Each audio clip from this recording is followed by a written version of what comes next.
The tragedy is that when Howard was operated on in 1960, safer and more effective psychiatric treatments were widely available. Nonetheless, Freeman went on performing lobotomies for many more years, only stopping when he was 72.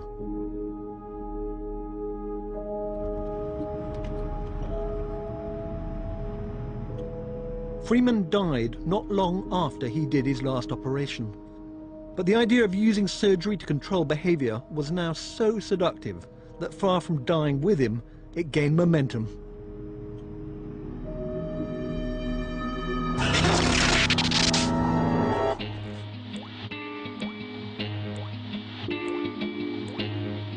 During the Cold War, mind control became an active area of research.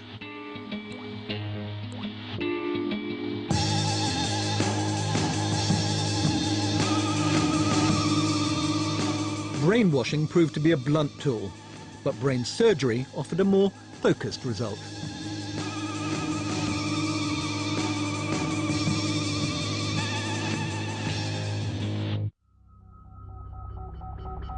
In the mid-1960s, a procedure developed by Dr. Jose Delgado took psychosurgery to a whole new level. I was continue thinking about the brain, about the possibility to do research, about the possibility to go inside, in the depth of the brain. Rather than cutting things out of the brain, as Walter Freeman had done, Delgado decided the best thing to do was to insert something into the brain.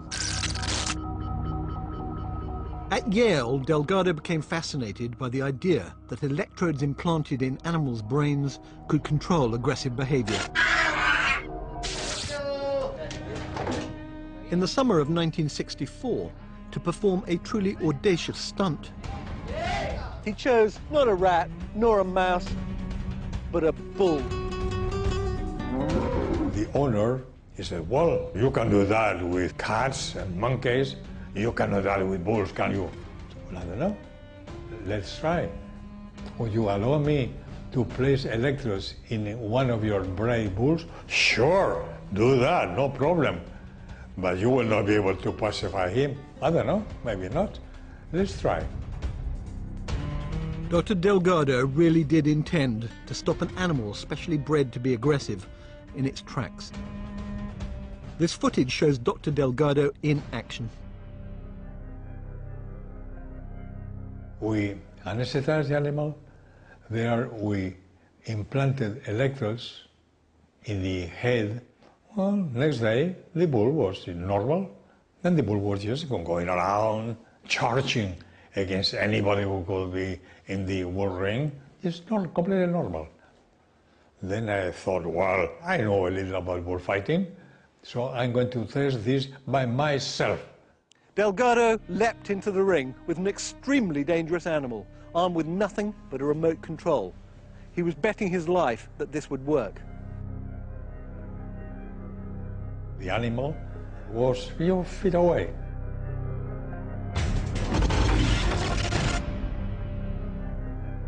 I pushed a button in the radio stimulator, and the animal really stopped completely. It was frightening, but it was an experiment. And so, when the experiment was over, the bull was in very good health, and I was in a very good health also. So, no problem. Jose Delgado was jubilant and saw the success of his experiment as just the beginning. That took us to another big step. If electrodes implanted in animals are possible, can we implant electrodes in the human brain? To many people, this vision of brain manipulation was not thrilling. It was downright terrifying.